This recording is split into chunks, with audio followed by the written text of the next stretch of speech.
Kia ora, I'm Chelsea Daniels, and this is a special bonus episode of The Front Page, a daily podcast presented by the New Zealand Herald. There have been no official talks yet about compensation for the complainant against Jevon McSkimming. The former Deputy Police Commissioner is awaiting sentencing after pleading guilty to having child sexual exploitation and bestiality material on his work devices. A scathing watchdog report has found some of the nation's highest-ranking officers ignored a young woman's anonymous complaints against McSkimming. Instead, she was prosecuted for digital harassment. The handling of the case has been called appalling by the now Police Commissioner, Richard Chambers, and Police Minister Mark Mitchell. Today on The Front Page, my colleague Herald senior reporter Jared Savage is with us to take us behind the scenes of how this case unfolded and how the sordid details came to light. First off, Jared, how did this first come to your attention? So late last year, December 2024, we started hearing sort of whispers around how Deputy Commissioner Jevon McSkimming was possibly under criminal investigation that related to a complaint from a young woman who happened to have worked for the police for some time. So we started, as we do, started sniffing around and trying to find out what was going on. And we put some questions into the police saying, what's going on, essentially. Is the Deputy Commissioner under investigation and so on and so forth. And what happened, the response back was a typical no comment, but they also said, well, there's actually another prosecution which we can't tell you about, and there are massive suppression orders all over it, which means that essentially you're gagged from saying anything. So that was the starting point. We broke a story saying that Jevon McSkimming was under investigation, but we can't really tell you much more than that. Now, as time went on, McSkimming, the police investigation uncovered quite extreme pornographic material on his work devices. So he denied these allegations that we couldn't report. He denied these allegations, saying, I'm innocent, and I'm looking forward to coming back to work. That was in January. Shortly after that, the police found this objectionable material on his devices, and that triggered a separate criminal investigation. And as we now know, he pleaded guilty to possession of objectionable material. He had to resign in disgrace, and he's yet to be sentenced on that. However, there was this underlying, what had happened is that the other investigation, which we couldn't report on, we kept on digging, and we found out what was going on there. And what had happened is that the woman who had made these allegations about McSkimming had in fact been prosecuted for essentially a harassment campaign of multiple emails. And so, of course, her defense was, well, I'm telling the truth about this guy. And that is only just this week we managed to fight the suppressions, get them lifted, and that's how everything has tumbled out in the last couple of days. Because it would be so frustrating knowing that there was something under the surface being kind of so close but yet so far because of those blanket suppressions. And it is important, though, when something is suppressed, when there are two concurrent cases happening at the same time, a suppression on both of them you need, right? Yeah, I mean, in this case, the suppression orders were put in, at the time of that she was arrested in the middle of last year, the suppression orders were put in place ostensibly to protect McSkimming's reputation. He was about to put his hand up for the top job. If there had been reporting of these emails accusing him of being a sexual predator, obviously that wouldn't have been good for his chances of getting that job, regardless of the veracity of the allegations. So therefore, the suppressions were put in place to sort of stop further harm to him and his reputation and his family. But of course, that's the narrative that he was putting forward, and that was the reason why the police didn't take these allegations from this young woman seriously at the time. They didn't investigate them. They chose to basically accept his version of events on face value, and that's led to these charges and the suppressions. And it was incredibly frustrating because, as we were kept on following these cases, throughout the year, we kind of knew that the IPCA report was going to come out and make these quite sort of damning findings about how senior police handled the allegations. And up until 5 p.m. on Tuesday night, like, we were fighting to get it lifted, because if we didn't succeed, the IPCA report couldn't be published, and we couldn't tell you the full story.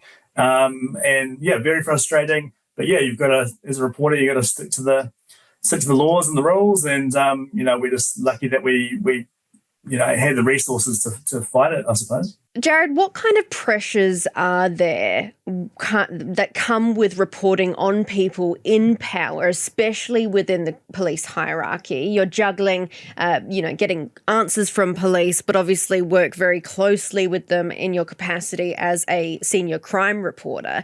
Is it quite difficult to juggle? Because often the people that you're speaking with are unable to speak to you in an official capacity or on the record. So you're just getting snippets of information here or there.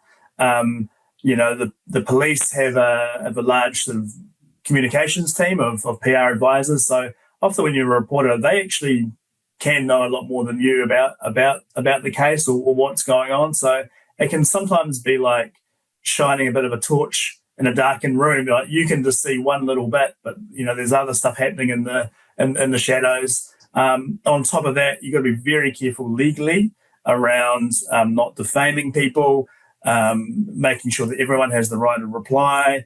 In this case, you had multiple things going on. There was developments all the time, so you're having to report at speed, and it had political ramifications as well. So this was quite a tricky story to report on. Now that the floodgates are open, it's all coming out, and that's great, because sunlight's the best disinfectant, and that's brilliant. But at the time when you're reporting on things, you're not always entirely 100% certain, and you've got to work really hard to confirm things or corroborate things, even when people aren't cooperating, essentially. And in this case, the suppression order has made it harder as well, because people could just turn around, government agencies or departments or individuals involved could say, we can't talk to you about that because it's suppressed. So, and at the same time, you, as a journalist, you're wanting to be incredibly fair to people. Like, you're publishing these allegations. You've got to give everyone an opportunity to be heard, and you walk a fine line at times.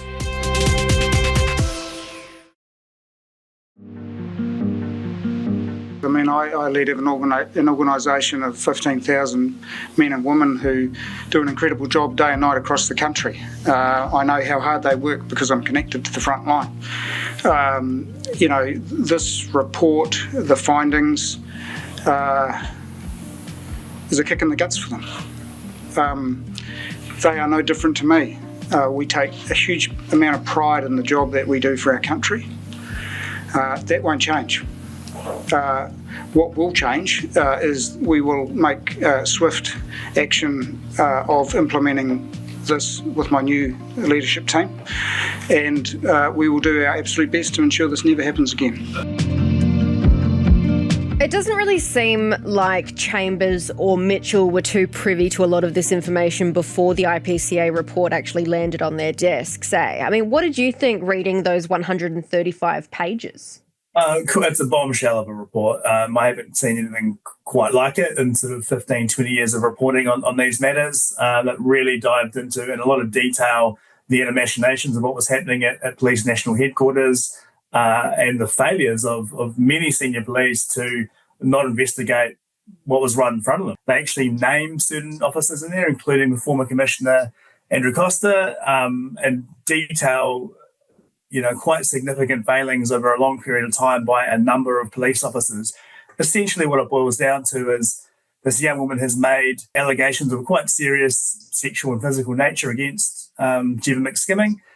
His explanation for all of this was, look, we were in a consensual affair, it's ended badly, and this is a campaign of harassment or revenge to destroy my career. And instead of stopping to think, well, maybe she's telling the truth here and maybe we need to investigate, they've just wholesale bought his version of events, and brought in the entire weight of the state to prosecute her, and drag her through the court system. And so it's a huge power imbalance.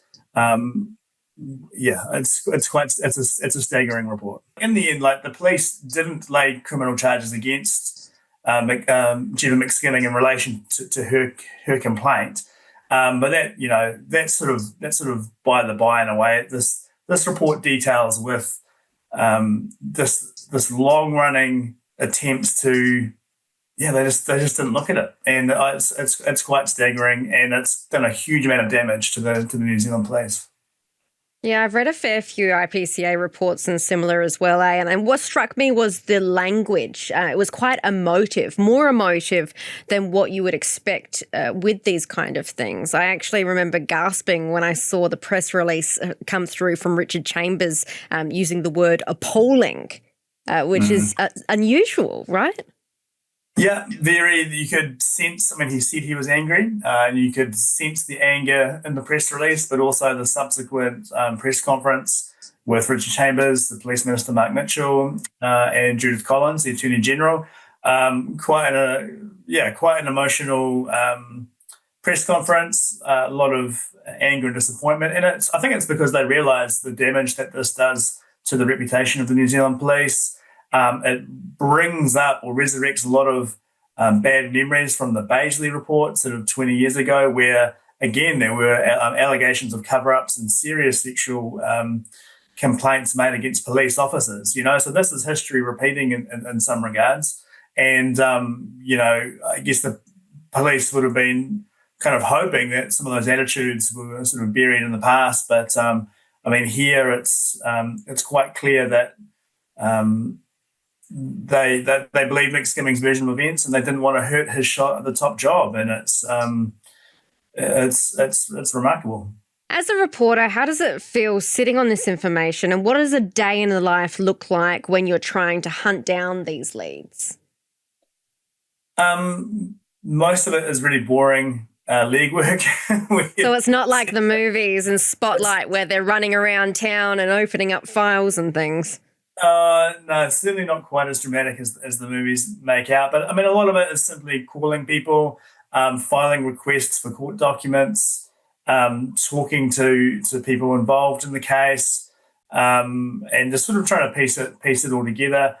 We had quite a nervous wait on Tuesday. We were obviously waiting we had engaged lawyers to try and get the suppressions lifted, and we had a story prepared to go, and little bits and pieces were leaking out in other media, and there's pressure to make sure that we're complying with the suppression orders, but also be the first to break the story. And so it was a bit of a relief when we were able to do so, and get it out at sort of 5:01 on Tuesday night, and everything just fell out of that. And obviously there was a bit of a feeding frenzy with the press conference and the IPCA report coming out. So it's a good reminder actually.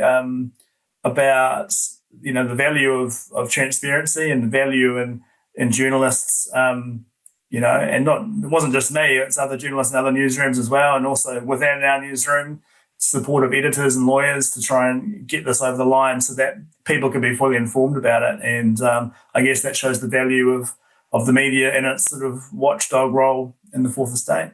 And we'll just end on, I think, one of the most important aspects of this story, and that's the woman involved at the centre of this case. So I understand that you've spoken to her legal counsel. Yes, I've spoken to Stephen Lack, that's her barrister in Auckland. Yep, he gave quite a strong statement to the Herald for that first story in relation to how the police had failed his client. That instead of treating her as a potential victim, that they have chosen to ignore her essentially and brought the full weight of the state down. It's had a devastating impact on her, the lawyer says, and so I would not be surprised if at some point there's going to be some kind of civil or compensation kind of claim brought against the police in relation to this. It'll be interesting to see how that plays out as well. Thanks for joining us, Jared. Pleasure, Chelsea. Thank you. That's it for this episode of The Front Page. You can read more about today's stories and extensive news coverage at nzherald.co.nz. The Front Page is produced by Jane Yee and Richard Martin, who is also our editor. I'm Chelsea Daniels. Subscribe to The Front Page on iHeartRadio or wherever you get your podcasts, and tune in tomorrow for another look behind the headlines.